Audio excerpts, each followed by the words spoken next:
Alright guys, welcome back to God's Country Shooting and Outdoors.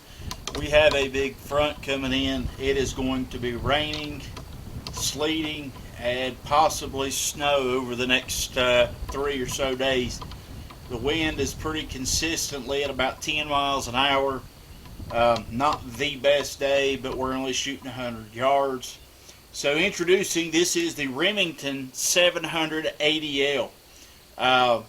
We're going to be shooting this rifle. It's in 270 caliber, ranging from 130 to 150 grain bullets. Kind of get an idea how it feels, how it shoots. And there went my drink. Oh well. So the scope we're using is a Monstrum. I don't mind them too bad. 6.5 by 20. It should be pretty close to 0, and we'll see how it shoots. I may title this video, I don't know yet, but if it's in here, you'll get it. Something like why I don't like the Remington 700 anymore. Because there's definitely some things about it that I don't like, but the more I handle it, I mean, I still have that nostalgia of the days gone by when Remington was the rifle. But there's some things about this rifle I don't like. But we'll get into it as we go. Right now, let's see how it still shoots. Alrighty. Alright, so first up is the Remington core lock tipped, and we're shooting 130 grains.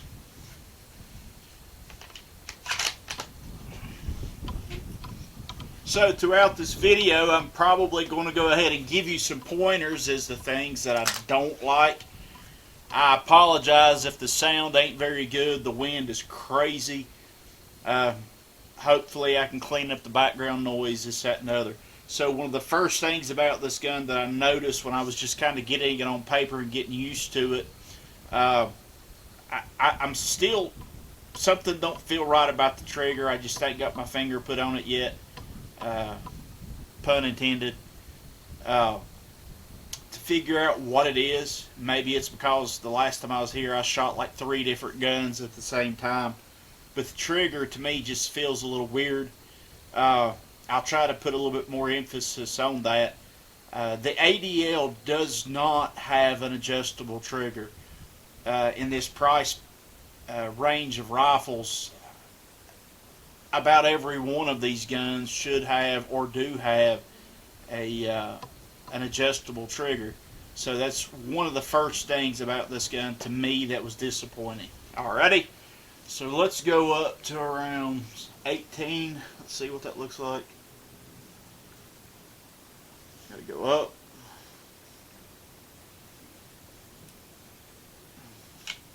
Up the power just a little. Alright, so first shot.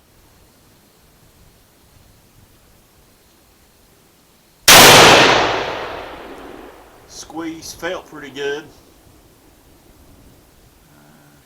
Can't quite tell where it is. Either way, let's send 2 more. Second point about this gun that I don't like is Remington's got to do something about the 90-degree throw. There's so many things about Remington I love, but the 90-degree throw is just crazy. I cannot open it with these covers on it. It doesn't matter how I do it, even if it's with 2 fingers lifting, which isn't really easy to do. It's still going to knock the cover open. Taking this gun down to even a 75-degree throw would be so much helpful to this gun. It really, really needs to change the throw on it. Man, I hope they do that.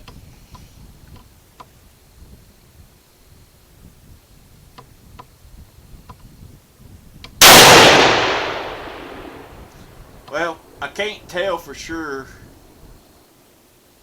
but the smoke behind the target indicates I'm pretty close to online.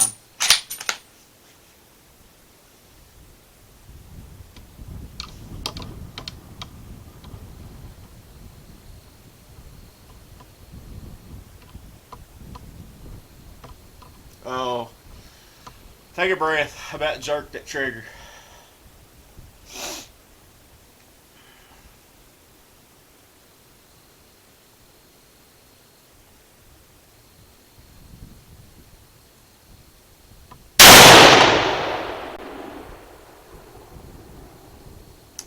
Really can't tell. So while I'm giving this gun a minute to kind of cool down, uh, I do think the stock isn't too bad. I like the gripping that they put on the forearm and then here at the hand. I do like that.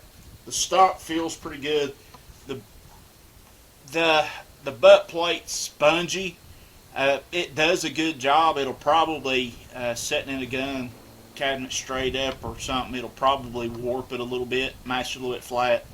Does pretty good. 270 to me doesn't have a crazy amount of recoil anyways. But you know, it's one of those. It does feel pretty good. The contour of the barrel is pretty good. It's not necessarily what we'd call a pencil thin barrel, so it's kind of a standard thickness barrel. I don't remember the weight right off. I'm sure it's in the first video about the gun. Another thing for this gun, for the price point, threading. Oh my word. I know some people are like, why in the world you don't absolutely have to have a threaded barrel? And I agree, you don't. But you can always leave the cover on the end of the barrel. You don't have to have a muzzle brake or a suppressor or anything like that on it. But boy, they just help so much when you can put a brake on it to be able to see where your shots are faster. Or to put a suppressor on it.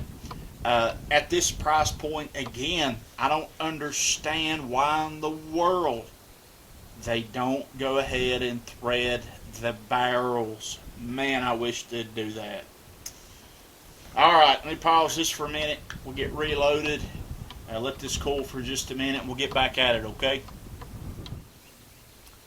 Well, while we're waiting on the Remington to cool down just a little bit,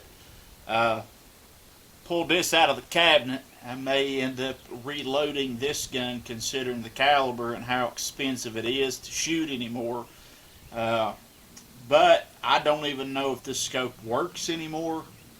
So I thought I'd bring it and make sure that the gun actually at least fires pretty good. And if you like lever actions, comment and tell me what this gun is if you can think about it, alright? Alright, let's see if this little thing will shoot.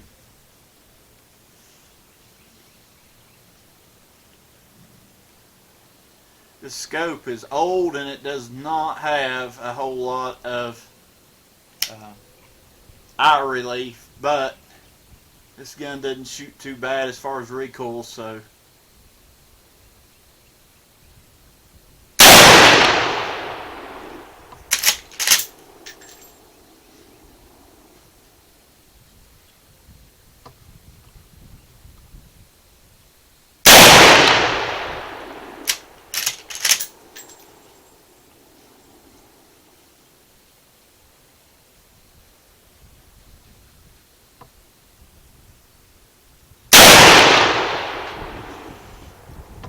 well, it's at least in paper.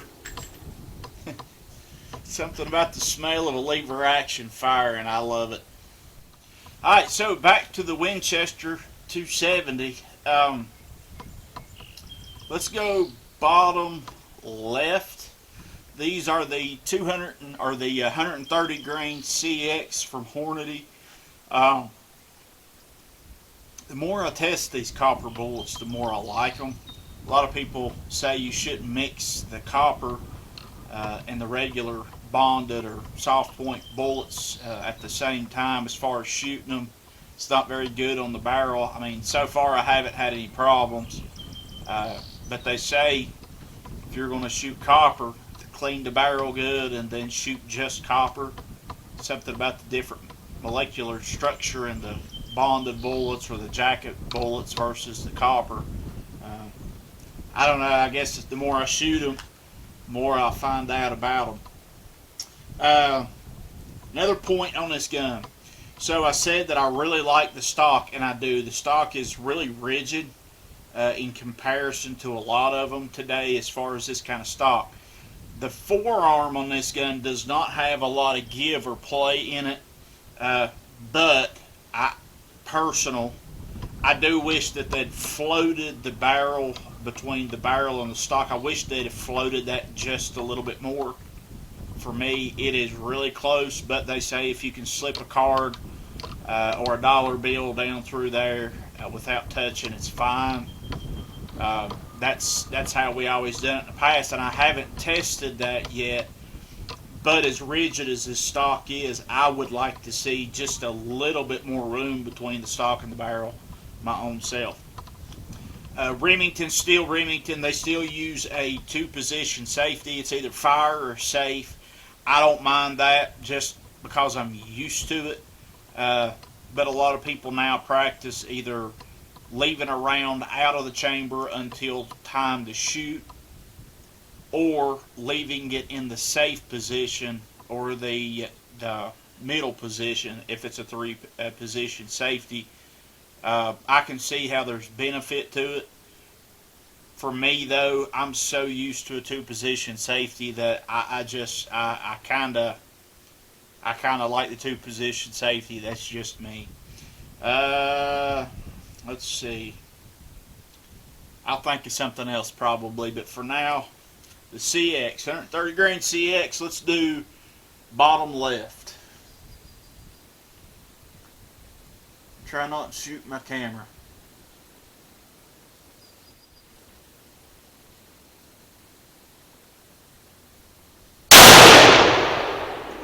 It wasn't a great squeeze, but so on the trigger, it's like the trigger is really stiff, very tight.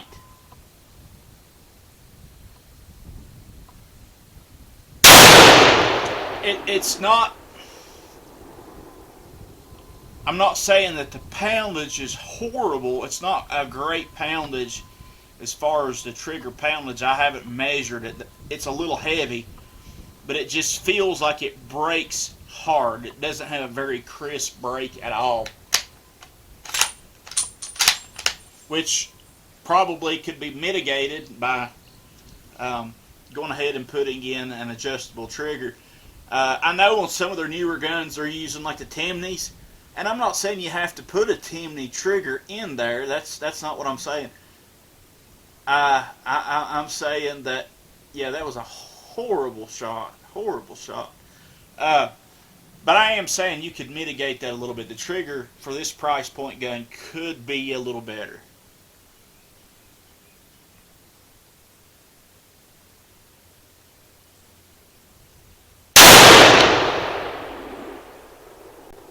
Wow. It did not like those copper bullets at all. Alright, I'm going to take the blame for it and say it was me, but that last and the first squeeze were pretty good and they did not look good. So that's a pretty bad pattern out of that gun. Alright, so next up is the 270 Winchester, is the 140 grain Hornady SSTs. Bottom right hand corner. One thing I forgot to mention earlier that I remembered and then forgot again is the 700 ADL does not have the bottom hinge plate or floor plate to release your ammo, and it does not have a box magazine, so you have to feed from the top and then eject them one at a time out the top. That's something else I feel like for this price point it wouldn't be that hard to go ahead and either put a hinge plate in it or go ahead and put detachable magazines. I really think that in today's market a detachable magazine really goes a long ways, especially if you're shooting something like, say, a 22-250 or something small for varmint, where you can have an extended magazine and say have a 10 round magazine in it. that does make a big difference. So that's something in this price point rifle that I really wish Remington would address as well.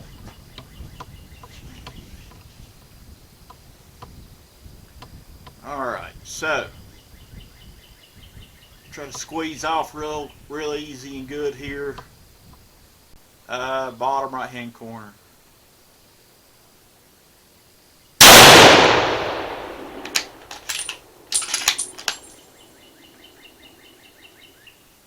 Oh wow. Okay.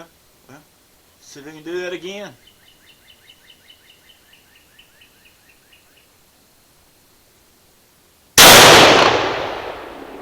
Well, we found some ammo that this gun likes. I hope if I can stack one more in there with them.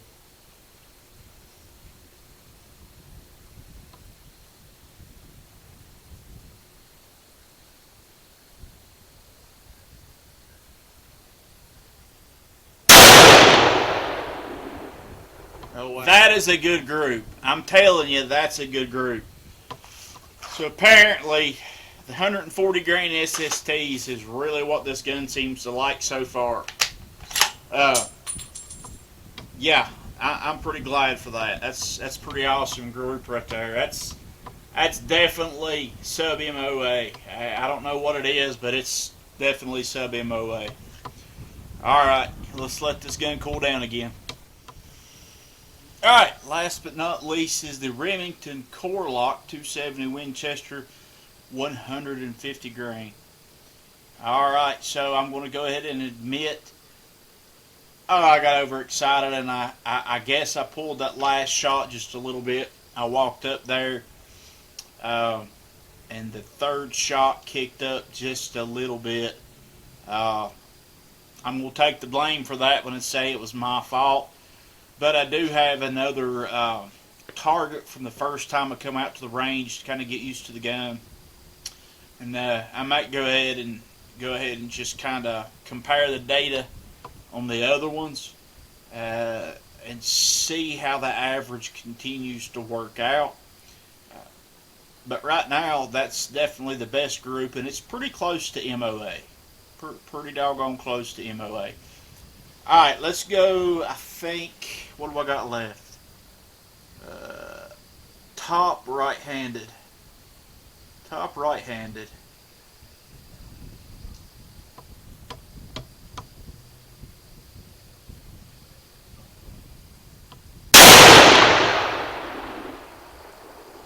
Looks like it's about an inch high. Right to left looks pretty good.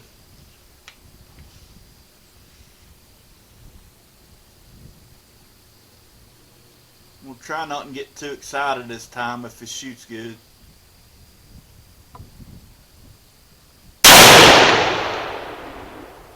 That looks pretty good.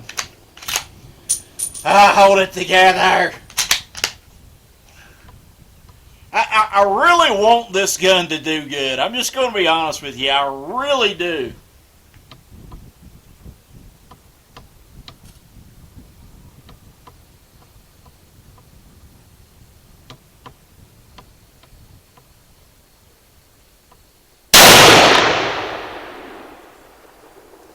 That looks like a pretty decent group. That does. It looks like a pretty decent group. We'll definitely measure the groups and see what we got at the house. That's pretty much what I can tell you about this rifle.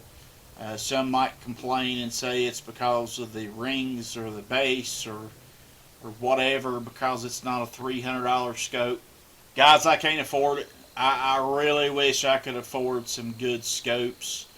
But in order to do what I'm trying to do, I have to try to budget scopes in at around $150 for a scope, and I try to catch them on sale to where I can get a little bit better scope, a little bit better price. But hey, you know, I'm all about budget. I'm all about what can I do with minimal amount of money and still get a good gun. I do like the gun. The bolt is not bad. um, especially after being worked, shot. I guess I've put probably